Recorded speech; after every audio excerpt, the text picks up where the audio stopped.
नमस्कार, मैं हूं नगमा। आप देख रहे हैं बड़ी खबर।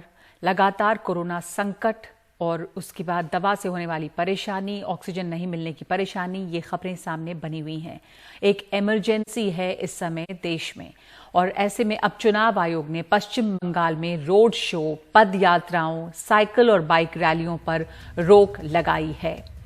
देर से ही सही, लेकिन अब रोक लगी है। हालांकि अभी भी ये कहा गया है कि 500 से कम लोगों की सभा को इजाजत दी जाएगी, यानी कि सभा हो सकती है अगर 500 से कम लोग इसमें जुड़े तो। कादम्बिनी हमारे साथ जुड़ रही हैं इस पर और डिटेल्स के साथ। इस रोग का जब 500 से कम की संख्या में लोग जुट ही पाएंगे कादम्बिनी, तो ये राइडर जो है इससे कितना फर्क पड़ता है फिर? देखिए नगमा, बहुत ज्यादा यहाँ पर हमने देखा है। आज जो रैली हुई है वो हमने देखा है, ममता बनर्जी हो चाहे गृह मंत्री अमित शाह हो, उनकी रैली हमने देखी है किस प्रकार की रैली थी। चुनाव आयोग ने जो बयान जारी किया है, लंबा चौड़ा बयान है। कहा गया है कि हमने पहले भी जारी किया था और उसको लोग मान नहीं रहे हैं। लेकिन सच बात यह है कि अब 6 फेजेज, आज 6ठा फेज खत्म हुआ है वोटिंग का, और आज कोलकाता हाईकोर्ट ने काफी फटकार लगाई है चुनाव आयोग को। कहा है कि आप सर्कुलर जारी करके उसके बाद आपने कुछ नहीं किया, कुछ भी लागू नहीं किया, तो हम आदेश जारी करेंगे। उसके बाद आज शाम में खबर आई है कि पीएम वहां पर रैली नहीं करेंगे। इन सब के बाद अब चुनाव आयोग जो है वो कह रहा है कि वहां पर पदयात्रा नहीं होगी, वहां पर बाइक रैली नहीं होगी, वहां पे 500 लोग जो जुट सकते हैं अगर कोविड प्रोटोकॉल फॉलो करते हुए। प्रोटोकॉल कहां पर कितना फॉलो हो रहा है ये हम सब देख रहे हैं। क्या चुनाव आयोग कोई एक्शन लेगा, ये अभी भी बहुत बड़ा सवाल है। लेकिन अब इतनी देर से करने के बाद उसका क्या फायदा होगा? अभी हम देख रहे हैं कि हमारी सहयोगी मोनीदीपा बैनर्जी ने जो आंकड़े भेजे हैं, वह 12,000 के करीब आज वहां पे कोरोना के केसेस आए हैं।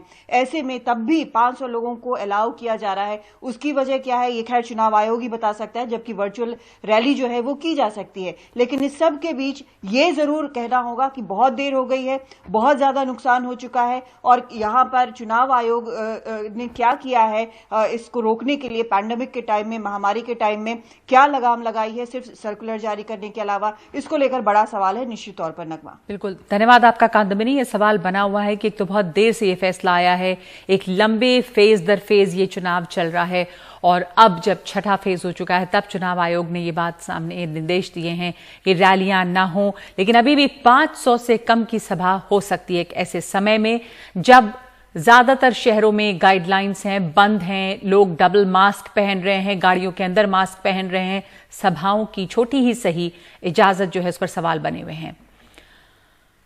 दिलचस्प यह है कि इसके ठीक पहले कोलकाता हाई कोर्ट ने चुनाव आयोग को फटकार लगाई और कहा कि आयोग चाहता तो चुनाव के दौरान कोविड गाइडलाइन पर अमल करवा सकता था, लेकिन चुनाव आयोग ने कोरोना गाइडलाइन पर सर्कुलर ही पास किया बस।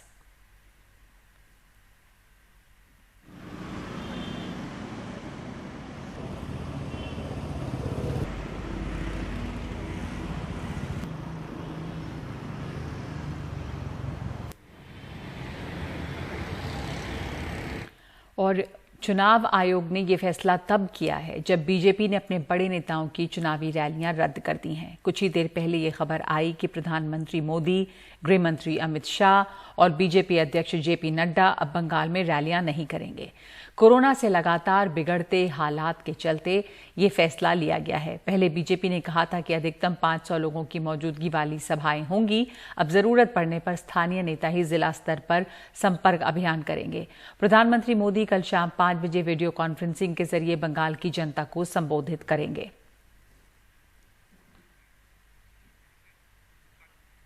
कोरोना के इस भयावह दौर में एक तो रैलियां, लेकिन अब लौटे असली खबर पर जो लोगों की दिक्कतें हैं। दिल्ली और नोएडा के तमाम अस्पताल ऑक्सीजन सप्लाई के लिए केंद्र और राज्य सरकार के आगे गिड़गिड़ा रहे हैं। हालांकि राहत की बात है कि पूर्वी दिल्ली के शांति मुकुंद अस्पताल और रोहिणी के सरोज अस्पताल में ऑक्सीजन पहुंची। हमारे सहयोगी सौरभ शुक्ला की ये ग्राउंड रिपोर्ट। जल्दी से जल्दी ऑक्सीजन की सप्लाई दे और हॉस्पिटल्स को सपोर्ट करे। हॉस्पिटल वाले दिन रात मेहनत करते हैं हमारे लिए। हम उम्मीद करते हैं सरकार से कि सरकार भी जागे। दिल्ली के रोहिणी में सरोज अस्पताल के पास बुधवार दोपहर तक सिर्फ 1 घंटे का ऑक्सीजन बचा था। डॉक्टर कह रहे थे 1 घंटे ऑक्सीजन नहीं मिली तो मरीजों की जान खतरे में होगी। 52 साल के आशीष गोयल के पिता इसी अस्पताल में वेंटिलेटर पर हैं। अस्पताल ने जब बताया कि ऑक्सीजन खत्म होने वाली है तो परिवार, रो पड़ा।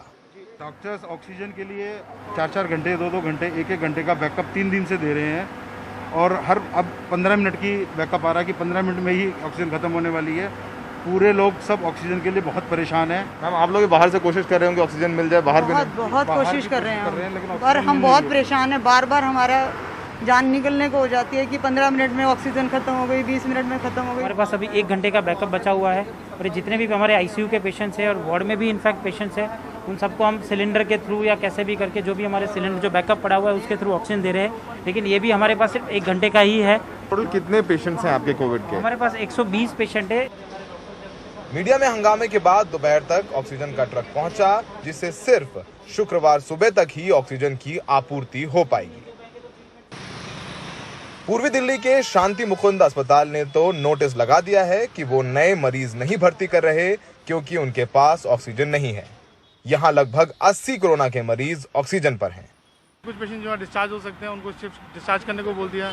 कुछ को बोल रहे हैं कि और कहीं और गवर्नमेंट हॉस्पिटल में ट्राई कर लें जो ज़्यादा ऊपर लीटर ऑक्सीजन पे है, उनको थोड़ा मैनेज करने की कोशिश कर रहे हैं। जो स्टेबल है थोड़े से, we are trying to plan discharge करना। सर, ये ऑक्सीजन आपको कहाँ से मिलती है, कौन से प्लांट से? आइनॉक्स मोदी नगर नहीं मिल पा रही है। नहीं मिल पा रही। दिल्ली से सटे नोएडा में भी कमोबेश यही हालात हैं। यहाँ के कैलाश अस्पताल ने भी ऑक्सीजन की किल्लत के चलते नए मरीज लेने से मना कर दिया है और कहा है उनके पास ऑक्सीजन खत्म होने वाली है। ये अस्पताल नोएडा के बीजेपी सांसद महेश शर्मा का है। हमारे पास इस टाइम 4 हॉस्पिटल हैं गौतम बुद्ध नगर में। नोएडा में 2 है, 27 सेक्टर और 71 सेक्टर, फिर जेवर में और ग्रेटर नोएडा में। हर जगह हमें ऑक्सीजन की किल्लत है। आज बहुत ही ज्यादा शॉर्टेज है। हमें कहा गया कि अगले 36 घंटे बाद सप्लाई मिलेगी। शाम होते होते नोएडा के प्रकाश अस्पताल में भी ऑक्सीजन खत्म हो गई। अस्पताल ने परिजनों से कहा कि वो मरीजों को ले जाएं, जिसके बाद परिजन अस्पताल के बाहर मदद के लिए रोते नजर आए। पिछले 5 दिनों से मैं किसी न किसी चीज़ के लिए जूझ रहा हूँ। आज इन्होंने मुझे 4 घंटे पहले बताया है कि आपके पास ऑक्सीजन के लिए सिर्फ 5 घंटे का समय है, आप देख लीजिए, आप अपना जुगाड़ कर लीजिए।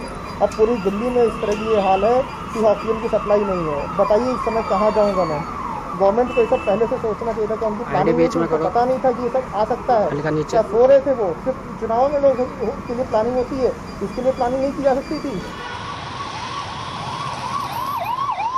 तो ये सूरत है कि मरीज पहले अस्पताल में बेड पाने के लिए जद्दोजहद कर रहे हैं और फिर पा रहे हैं कि उन्हें ऑक्सीजन भी नहीं मिल पा रही।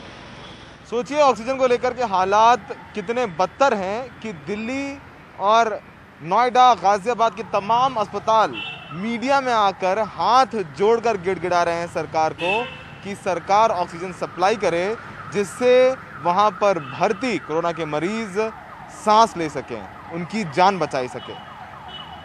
तो सोचिए ये कितनी बड़ी नाकामी है केंद्र और राज्य सरकारों की कि वो अपने ही प्रदेश में लोगों को, अस्पतालों को ऑक्सीजन की सप्लाई नहीं कर पा रहे।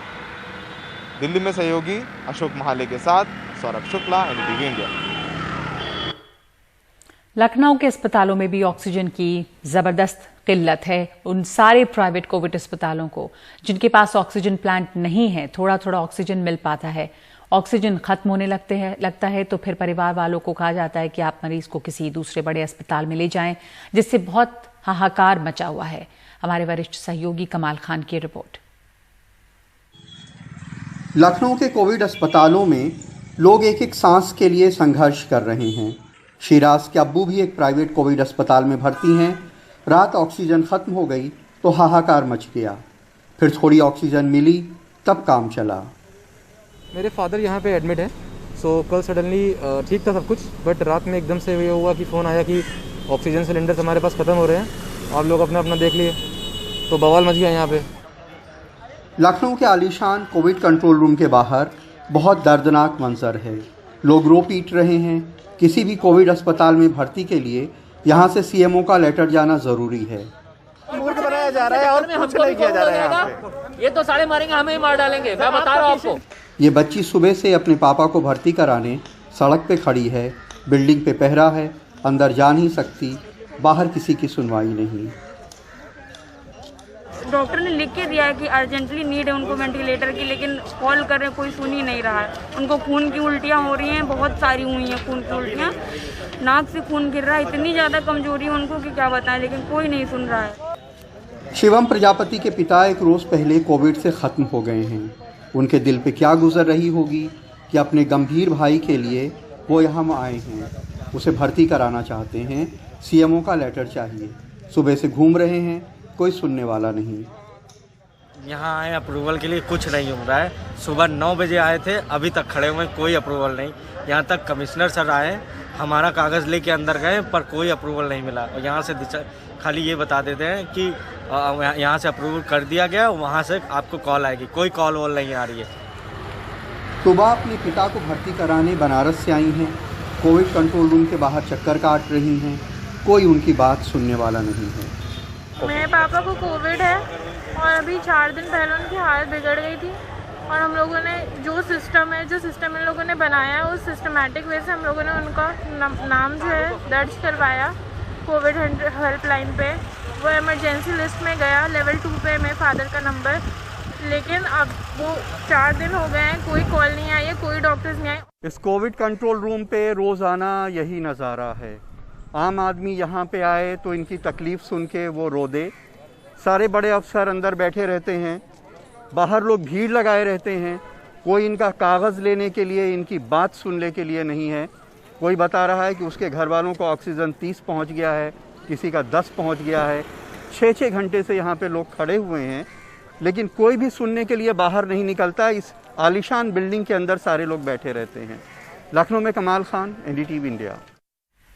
प्रधानमंत्री मोदी शुक्रवार को बिगड़ते हुए हालात को देखते हुए इन्होंने 3 अहम बैठक ये करने का फैसला लिया है। सुबह 10 बजे कोरोना की सबसे ज्यादा मार झेलने वाले राज्यों के मुख्यमंत्रियों के साथ प्रधानमंत्री की बैठक है। दोपहर के 12:30 बजे वो ऑक्सीजन बनाने वाली सबसे बड़ी कंपनियों के प्रमुखों के साथ बैठक करेंगे। ऑक्सीजन सप्लाई को लेकर प्रधानमंत्री ने आज भी एक उच्च स्तरीय बैठक की है और बैठक में अफसरों ने उन्हें हालात की जानकारी दी। प्रधानमंत्री ने कहा है कि उत्पादन बढ़ाने की जरूरत है।